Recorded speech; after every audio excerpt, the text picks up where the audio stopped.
जो अपने भीतर के शत्रुओं को समाप्त कर दे, बाहर के शत्रुओं को तो कौन कब समाप्त कर पाया है। और बाहर के शत्रुओं को समाप्त करो तो नए शत्रु पैदा हो जाते,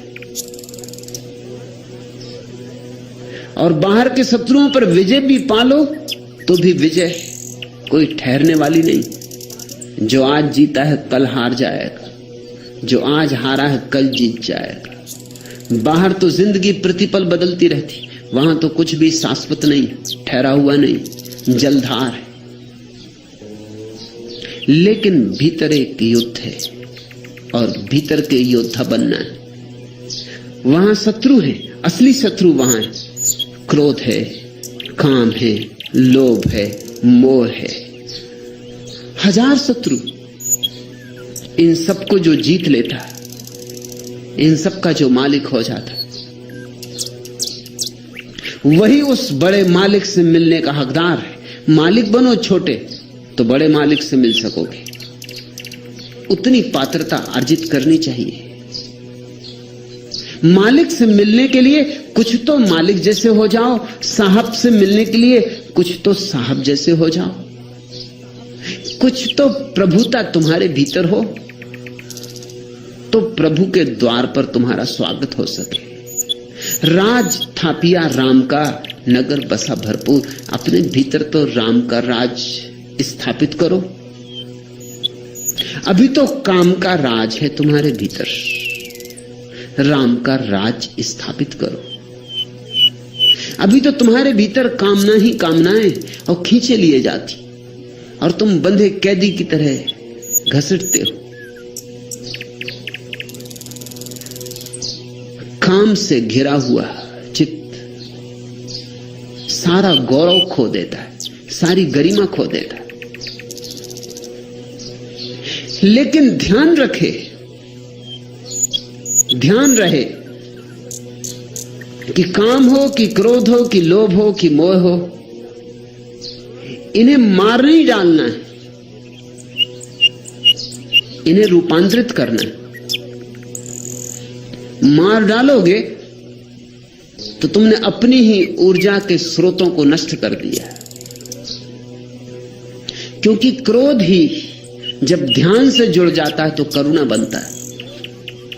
क्रोध को काट नहीं डालना है, ध्यान से जोड़ देना है। होशियार तो वही है जो जहर को भी औषधि बना ले। सच्चा सुधी तो वही है जो पत्थरों को भी सीढ़ियां बना ले, मार्ग की बाधाओं को भी जो उपयोग कर ले, उनका सहयोग ले ले। जो बुद्धू हैं वे भीतर के शत्रुओं को मारने में लग जाते, और सदियों से धर्म के नाम पर ऐसे ही बुद्धुओं का राज्य रहा है। भीतर के शत्रुओं को मार सकते हो, मगर मार के तुम पाओगे कि तुमने अपने ही अंग काट दिए। बाइबल कहती है कि जो हाथ तुम्हारा चोरी करे उस हाथ को काट दो। ये तो ठीक, लेकिन यही हाथ दान दे सकता था, अब दान कैसे दोगे? और जो आंख बुरा देखे वो आंख फोड़ दो, ठीक, लेकिन यही आंख तो इस जगत में परमात्मा को देखती, अब परमात्मा को कैसे देखोगे? और आंख तो तटस्थ है। आंख ना तो कहती है बुरा देखो, ना कहती है भला देखो। आंख तो सिर्फ देखने की सुविधा है। तुम जो देखना चाहते हो वही देखो। अगर परमात्मा देखना चाहते हो तो आंख परमात्मा को देखने का साधन बन जाती। इसलिए मैं इस तरह की कहानियों को सहमति नहीं देता। कहानी है कि सूरदास ने अपनी आंखें फोड़ ली। सूरदास के वचन मुझे काफी भरोसा दिलाते हैं कि इस तरह का काम सूरदास कर नहीं सकते, और किया हो तो उनका सारा जीवन व्यर्थ हो जाता है। सूरदास ने कृष्ण के सौंदर्य के ऐसे प्यारे गीत गाए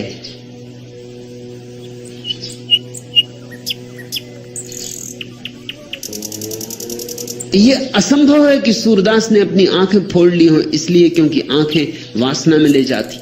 आंखें वासना में ले भी नहीं जाती किसी को। सूरदास जैसे व्यक्ति को तो बात समझ में आ ही गई होगी, आंखें कहीं वासना में ले जाती। वासना भीतर होती तो आंखें वासना का साधन बन जाती, और प्रार्थना भीतर हो तो आंखें प्रार्थना का साधन बन जाती। तुम्हारे हाथ में तलवार है, इससे तुम चाहो किसी की जान ले लो, और चाहे किसी की जान ली जा रही हो तो बचा लो। तलवार तटस्थ है, सारी इंद्रियां तटस्थ है। इन्हीं कानों से उपनिषद सुने जाते हैं, इन्हीं आंखों से सुबह उगता सूरज देखा जाता है, इन्हीं आंखों से चोर खजाने खोजता है दूसरों के, इन्हीं आंखों से लोगों ने अपने भीतर के खजाने खोज लिए। सब तुम पर निर्भर है। तो भीतर के शत्रुओं को जीतना तो जरूर है, मारना नहीं। मार ही दिया तो फिर जीत क्या?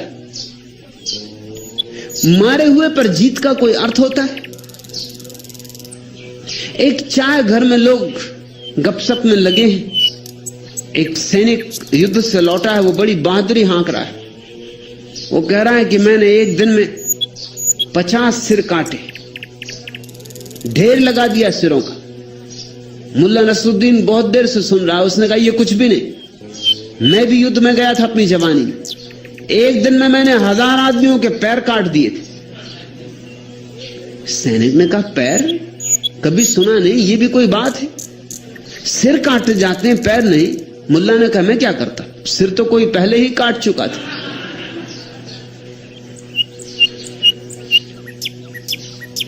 मरो को अगर तुम पैर काट भी लाए तो कोई विजेता नहीं। अगर तुमने मार ही डाला अपने भीतर तो तुम कुछ बुद्धिमान नहीं हो। और तुम अपने भीतर जिनको शत्रु समझ के मार डाले हो, उनको मारने के बाद पाओगे तुम्हारे जीवन की सारी ऊर्जा के स्रोत सूख गए। इसलिए तुम्हारे संतों के जीवन में ना उल्लास है, ना उत्सव है, ना आनंद है, एक गहन उदासी है। तुम्हारे संतों के जीवन में कोई सृजनात्मकता भी नहीं है, उनसे कोई गीत भी नहीं फूटते, उनसे कोई नृत्य भी नहीं जगता। क्योंकि जो ऊर्जा गीत बन सकती थी और नृत्य बन सकती थी, उस ऊर्जा को तो नष्ट करके बैठ गए। उनके जीवन में कोई करुणा भी नहीं दिखाई पड़ती, क्योंकि क्रोध को मार दिया, करुणा पैदा कहां से हो? और मैं तुमसे कहता हूं, जिसने काम वासना को जला डाला अपने भीतर, वो ब्रह्मचर्य को उपलब्ध नहीं होता, वो सिर्फ नपुंसक हो जाता है। और नपुंसक होने में ब्रह्मचारी होने में बहुत फर्क है, जमीन आसमान का फर्क है। उससे ज्यादा कोई फर्क और क्या होगा? रूस में ईसाइयों का एक संप्रदाय था जो अपनी जन्नेंद्रियां काट डालता था। क्या तुम उनको ब्रह्मचारी कहोगे? जन्नेंद्रियां काटने से क्या काम वासना चली जाएगी? आंखें फोड़ने से क्या तुम सोचते हो रूप की आकांक्षा चली जाएगी? कान फोड़ने से क्या तुम सोचते हो भीतर ध्वनि का आकर्षण समाप्त हो जाएगा? काश इतना आसान होता,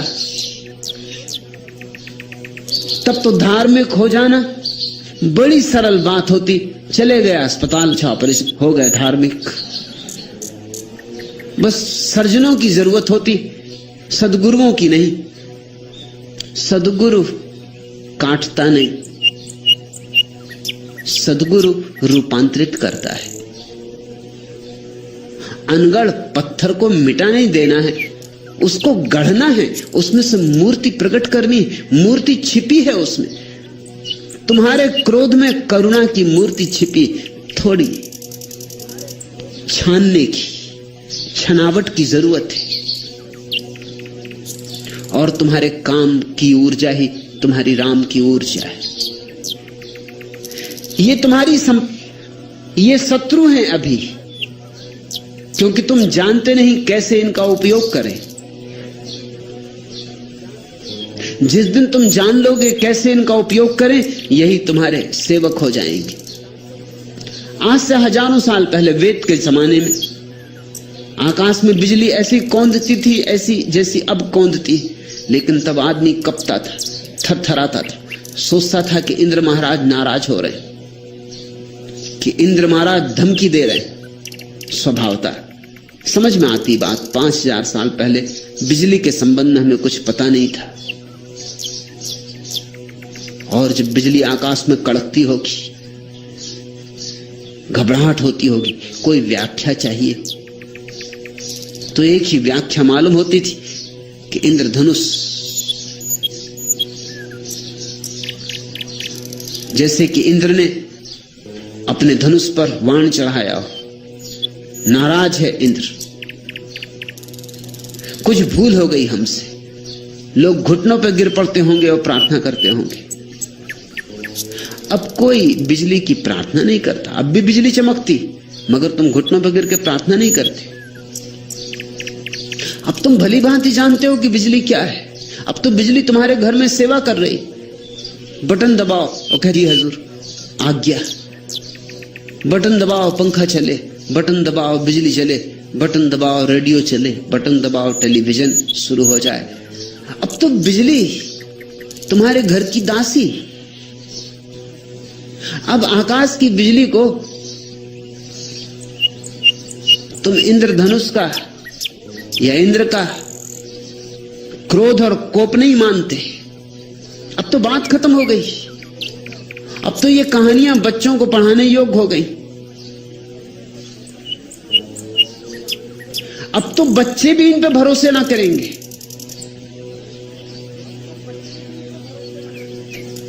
बाहर की बिजली तो बस में आ गई है, भीतर की बिजली अभी बस में नहीं आई। भीतर की बिजली का नाम काम वासना है। वो जीवंत विद्युत है। अब तक के धार्मिक लोग उससे डरे रहे, घबराए रहे, कपते रहे। उनके कंपन से कुछ फायदा नहीं हुआ है, और उनकी घबराहट से बहुत नुकसान हुआ है। जो जानते हैं वे तो कहेंगे इस भीतर की विद्युत को भी बदला जा सकता है, ये भी तुम्हारी सेविका हो सकती। जब काम वासना तुम्हारी सेवा में रत हो जाती तो ब्रह्मचर्य। जब तक कौन मालिक, इससे सब निर्भर होता है। काम वासना को काट डालो। काटना बहुत आसान है, बहुत आसान है। तुम अजित सरस्वती के पास जा सकते हो। बड़ा आसान है काम वासना को काट डालना। तुम्हारी जनेंद्रियां काटी जा सकती हैं। तुम्हारे शरीर के भीतर हार्मोन, जिनसे कि कोई पुरुष होता है कोई स्त्री होता है, वे हार्मोन निकाले जा सकते हैं, नए हार्मोन डाले जा सकते हैं। तुम्हें बिल्कुल काम वासना से रिक्त किया जा सकता है।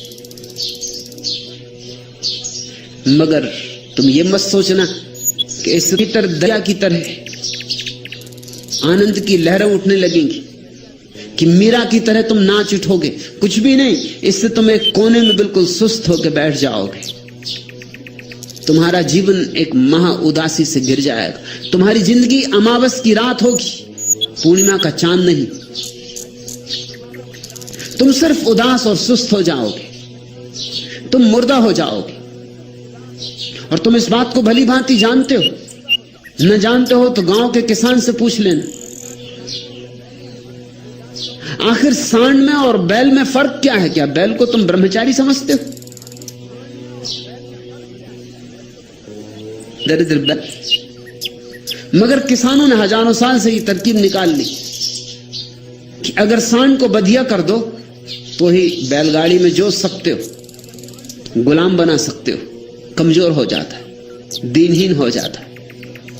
सांड को जरा जोड़ के देखो बैलगाड़ी, न तुम बचोगे न बैलगाड़ी बचेगी। किसी गड्ढे में पड़े, हड्डियां तुम्हारी टूट चुकी होंगी, बैलगाड़ी के अस्थिपंजर बिखर चुके होंगे,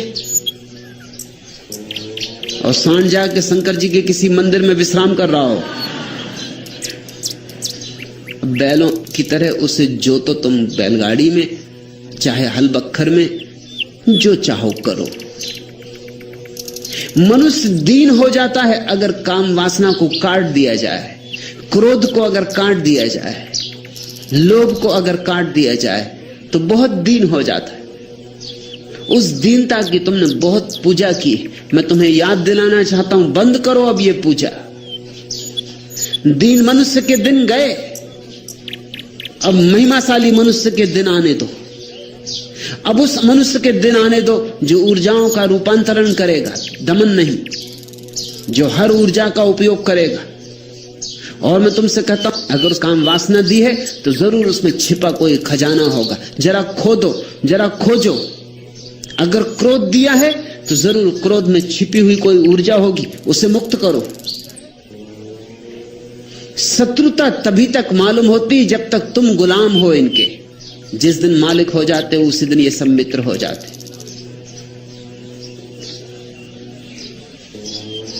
दरिया सांचा सूरमा,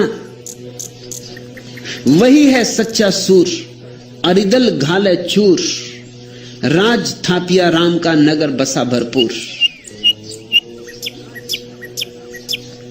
शत्रुओं को पछाड़ देता है, उनकी छाती पे बैठ जाता है, उन्हें चारों खाने चित्त कर देता है, राम के राज्य को अपने भीतर स्थापित कर लेता है। लेकिन ध्यान रखना, नगर बसा भरपूर, ये कोई रिक्त जगह नहीं है। राम का राज्य नगर भरपूर बसा है, उत्सव पैदा होता है। दिवाली, होली, रंग का त्योहार उठता है, दिए जलते। राज थापिया राम का नगर बसा भरपूर। और जब तक तुम्हें किसी के भीतर राम का राज्य बसा हुआ दिखाई ना पड़े, भरपूर, गुलाल ना उड़ती हो कि साधु नहीं, सिर्फ किसी तरह अपने को दबाए, किसी तरह अपने को संभाले, बैठा हुआ मुर्दा है, जीवंत नहीं। रसना सेती उतरा हृदय किया बास, दरिया बरखा प्रेम की सट ऋतु 12 मास। सुनते हो प्यारा वचन, रसना सेती उतरा। जब तक तुम्हारी जीभ पर ही राम का नाम रहेगा तब तक कुछ ना होगा, हृदय में उतर जाए। रसना सेती उतरा हृदय की, कुछ मन का विचार, कल्पनाएं, स्मृतियां, शोरगुल, भीड़भाड़, और तुम्हारे भीतर शांति हो जाए। और शब्द राम का सवाल नहीं, भाव का सवाल है। राम शब्द तो जीभ पर ही रहेगा, राम शब्द को तुम हृदय में नहीं ले जा सकते। हृदय में शब्द जाने का कोई उपाय ही नहीं, वहां तो केवल भाव होते। लेकिन तुम समझते हो, भाव को तुम पहचानते हो। कोई भी शब्द आत्मा है, शब्द भाव का शरीर है। शब्द की खोल तो जाने दो, भाव में डोलो, भाव की मस्ती में उतरो। रसना सेती उतरा हृदय किया बास। और जब भी तुम्हारे हृदय में भाव की तरंग उठने लगेगी, वह चमत्कार घटेगा। दरिया बरखा प्रेम की, कि प्रेम की वर्षा हो जाएगी तुम्हारे ऊपर, होती ही रहेगी, फिर बंद नहीं होने वाली। सट ऋतु 12 मास, 6 ऋतुओं में 12 महीने वर्षा होती ही रहेगी, फिर ऐसा नहीं और खो गए। फिर आषाढ़ ही आषाढ़ है, फिर ये प्रेम की वर्षा होती ही रहती। लेकिन क्या तुम्हें तुम्हारे संतों में प्रेम की ऐसी वर्षा होती हुई मालूम पड़ती है? क्या तुम्हारे मंदिरों में तुम्हें प्रेम भरपूर बहता हुआ मालूम पड़ता है?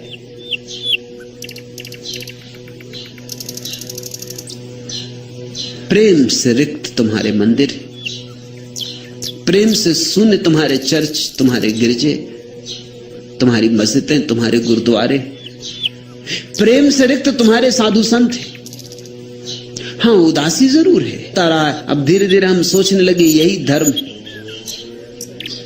यह धर्म नहीं है, यह अधर्म से भी बदतर है। यह आस्तिकता नहीं है, यह नास्तिकता से भी गिरी हुई अवस्था है। नास्तिक तो कभी आस्तिक हो भी जाए, ये तुम्हारे तथाकथित धार्मिक लोग कभी आस्तिक ना हो पाएंगे। इन्होंने तो जीवन को बिल्कुल गलत दृष्टि से ही पकड़ लिया है। इनका परमात्मा जीवन के विरोध में। परमात्मा कहीं जीवन के विरोध में हो सकता है? परमात्मा तो जीवन का रचनाकार है। ये तो उसी का गीत है, उसी की कविता है। ये तो उसी ने रंगा है चित्र। चित्रकार कहीं फिर नाची क्यों? दरिया बरखा प्रेम की सट ऋतु 12 मास। फिर तो प्रेम की वर्षा होगी, उत्सव होगा। सावन गिरेगा और जाएगा नहीं। झर झर झर बरसे करुणा घन। सर सर सर सिहरे तृण तरुतन। झर झर झर बरसे करुणा घन। नाद निरत अति ध्वनित गगन मन। अवनी मृदंग घोर सुनुन मन। हरित भरित नित चिन्मय चेतन। सिहर सिहरे तृण तरुतन। सन सन सनन समीरन रिंगण। झिंगुर झंकृति किंकणी सिंजन। करवन उपवन राजी प्रमंथन। हैरा हर हर हर प्रभंजन। झरझर बरसे करुणा घन। सरसर सिहरे तृण तरुतन। तरणी ज्वाल में धरणी काल क्षण। शांत तृप्त पाकर घन तर्पण।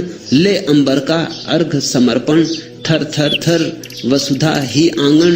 कंपित भू प्रांगण। झर झर झर बरसे करुणा घन। सर सर सर सिहरे तृण तरुतन।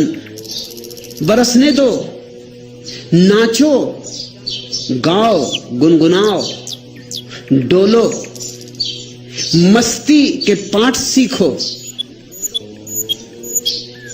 मस्ताने ही, दीवाने ही केवल उसको जान पाते।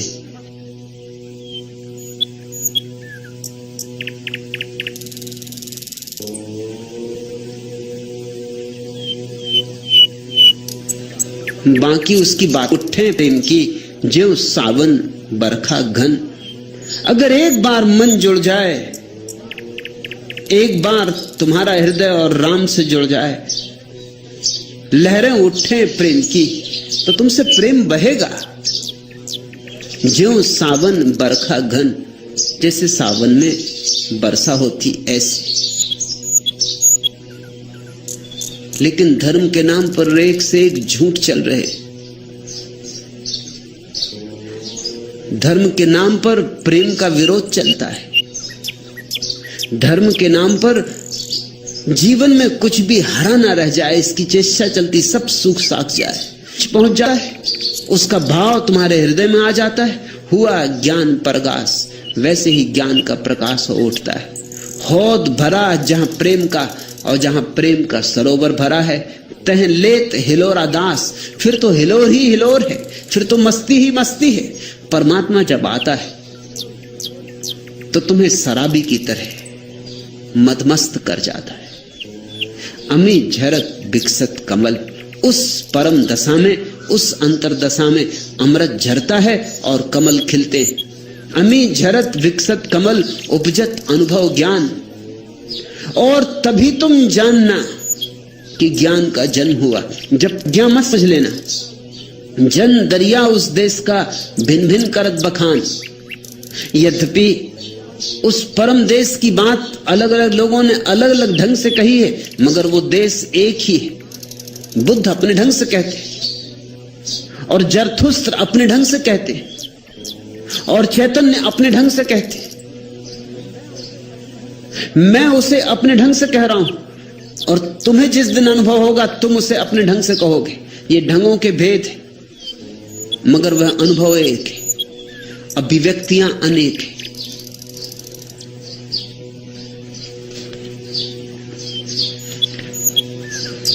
सावन बुलाएं प्रथम आषाढ़ी झाड़ी है, चलो भीगे।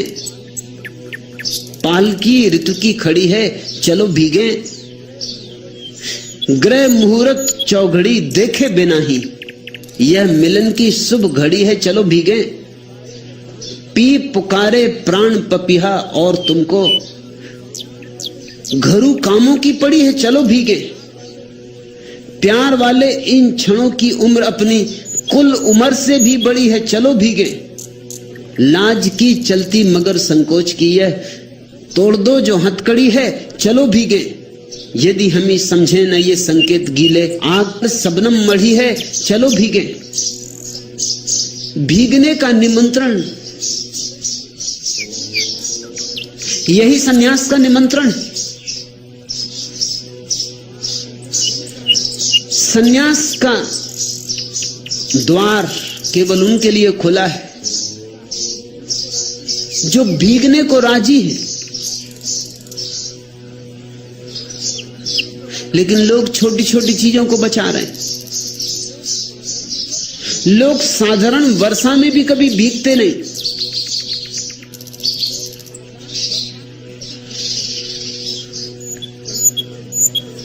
कहीं के पुतले पड़ी हो कि बह जाओगी कि गल जाओगी।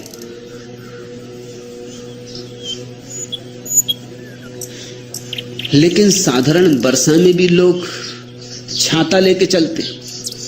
कुछ लोग तो छाता सदा ही लिए रहते, पता नहीं कब वर्षा हो जाए। मुल्ला नसरुद्दीन छाता लेके बाजार से गुजर रहा था। वर्षा होने लगी मगर उसने छाता ना खोला। दो चार लोगों ने देखा, उन्होंने कहा कि नसरुद्दीन छाता क्यों नहीं खोलते। नसरुद्दीन ने कहा कि छाते में छेद ही छेद। तो लोगों ने पूछा फिर छाता लेके चले ही क्यों। तो उसने कहा कि मैंने सोचा कौन जाने रास्ते लेके चल रहे हो, तुम सुरक्षा का इंतजाम करके चल रहे हो। यहां मेरे पास भी लोग आ जाते तो मैं देखता हूं छाता लगाए बैठे हो और सुन रहे। हालांकि सौभाग्य से उनके छातों में कभी कभी कुछ छेद होते और थोड़ी बूंदाबांदी उन पर हो जाती, उनके बावजूद हो जाती,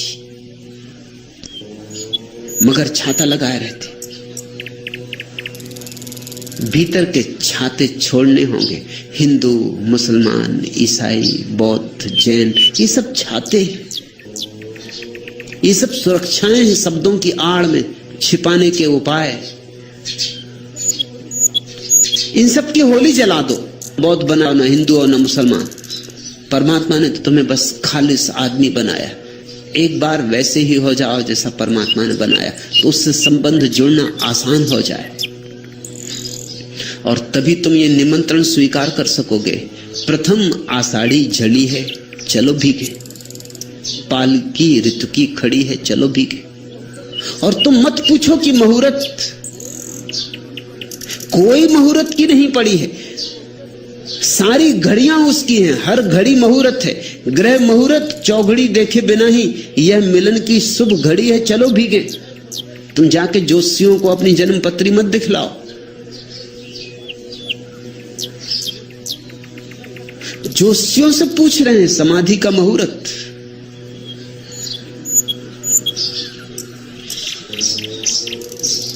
तुमने समाधि को कोई रेस कोर्स का घोड़ा समझा?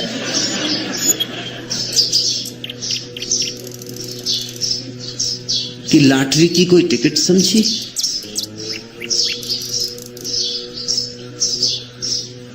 खूब होशियार हैं लोग, बचने के कैसे कैसे उपाय खोजते। मेरे पास लोग आते हैं, वो कहते सन्यास तो लेना है, लेकिन शुभ घड़ी में लेंगे। कौन सी शुभ घड़ी? और कोई भी नहीं। ग्रह मुहूर्त चौघड़ी देखे बिना ही, यह मिलन की शुभ घड़ी है, चलो भीगे। प्यार वाले इन क्षणों की उम्र अपनी कुल उम्र से भी बड़ी है, चलो भीगे। एक क्षण भी उसके प्रेम में भीगने का तुम्हें अवसर आ जाए तो तुम्हारी सारी हजारों हजारों जिंदगियों की लंबाई व्यर्थ हो गई। उसके प्रेम का एक क्षण भी शाश्वत है। वर्षों जीने का कोई अर्थ नहीं, एक क्षण उसके प्रेम में जी लेना पर्याप्त है। सारे जीवन की, अनंत अनंत जीवन की तृप्ति हो जाती। लाज की चलती वर्षा हो तो एक सुनसान रास्ते पर विश्वविद्यालय के मैं वर्षा में भीगने के लिए जाता था। फिर धीरे धीरे एक और पागल आदमी मेरे साथ राजी हो गया। उस रास्ते पर जो आखिरी बंगला था वो विश्वविद्यालय के फिजिक्स के प्रोफेसर का बंगला था। वहीं जाके रास्ता समाप्त हो जाता था। तो उसी रास्ते के समाप्ति पर बड़े वृक्ष के नीचे बैठकर हम दोनों भीगते थे। प्रोफेसर की पत्नी और बच्चे बड़ी दया खाते होंगे। और जब निमंत्रण गया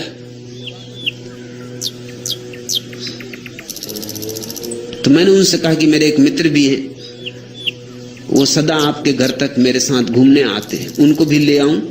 तो उनका उनको भी जरूर ले आए। उन्होंने घर जाके अपनी पत्नी को बहुत प्रशंसा की होगी कि दो बहुत अद्भुत व्यक्तियों को लेके आ रहा हूं। घर में लोग बड़े उत्सुक थे, बड़ी तैयारियां की गई। और जब हम दोनों को देखा तो सारे बच्चे, पत्नी, बहू सब वहां से भाग गए अंदर के कमरे में और इतने जोर से हंसने लगे अंदर के कमरे में जाके कि प्रोफेसर को बड़ा सदमा पहुंचा कि ये तो बड़ा।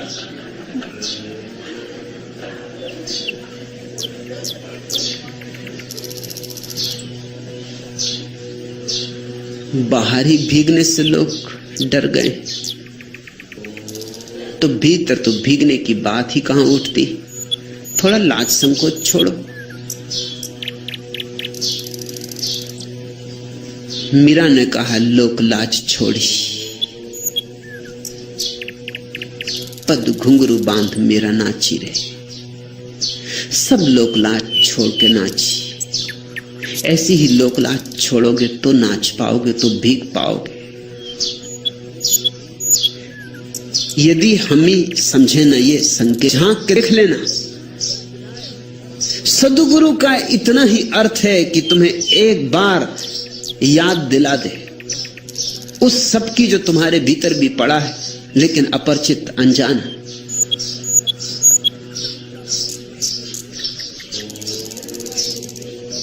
कंचन का गिर देखकर लोभी भया उदास। बड़ी अद्भुत बात दरिया ने कही। दरिया कहते हैं तुम लोभ इत्यादि की फिक्र मत करो, मैं तुम्हें भीतर उस जगह ले चलता हूं, कंचन का गिरी देखकर, जहां तुम सोने के हिमालय देखोगे वहां तुम्हारा लोभ ही उदास हो जाएगा अपने आप, ये देख के कि जितना मैं मांगता था। फिर कैसा लोभ, लोभ खुद उदास होके बैठ जाएगा। कंचन का गिर देखकर लोभी भया उदास, जन दरिया थाके बनिच पूरी मन की आस। फिर वहां कहां का व्यापार, फिर वहां सारा लोभ, सारी आसक्ति, सारे चित्त के व्यापार अपने आप गिर जाते हैं। पूरी मन की आस, तुमने जो मांगा था उससे 1000 गुना मिल गया, करोड़ गुना मिल गया। तुमने जो सोचा भी नहीं था वो भी मिला। तुम जिसकी कल्पना भी नहीं कर सकते थे, सपने भी नहीं देख सकते थे, वह भी मिला। तुम मालिक हो बड़े साम्राज्य के, तुम सम्राट हो के लिए उत्सुक हो गए हो। तुम साधुओं के पास जाते हो कि वो किसी तरह मलहम पट्टी कर दें। मीठे रांचे लोग सब, मीठे उपजे रोग। लेकिन ध्यान रखना, सांत्वना सबको अच्छी लगती, मीठी लगती, मगर सांत्वना के कारण ही तुम्हारे रोग बच रहे हैं, तुम्हारे रोग नहीं मिट पा रहे हैं। निर्गुण कड़वा नीमसा दरिया दुर्लभ जोग। तैयारी करो विरह की पीड़ा को झेलने की। निर्गुण कड़वा नीमसा बहुत कड़वी दवा है, मगर यही तुम्हें तुम्हारी बीमारियों से मुक्त करेगी। ध्यान तुम इस योग्य बनाती कि परमात्मा तुम्हारा आलिंगन करे। लेकिन ये दुर्लभ जोग है। अगर तुम में साहस हो और समझ हो तो ही यह क्रांतिकारी घटना घट सकती है। और ऐसा नहीं कि तुम में साहस और समझ नहीं, सिर्फ अवसर दो साहस और समझ को मिलने का। संभालो साहस और समझ को साथ साथ, और तुम्हारे जीवन में भी वह परम सौभाग्य का क्षण आ सकता है। अमी झरत विकसत कमल, खिल सकता है कमल, अमृत भी झर सकता है। सच तो यह है, कमल खिला ही हुआ है, अमृत झर ही रहा है। अपनी तरफ लौटो, आंख भीतर की तरफ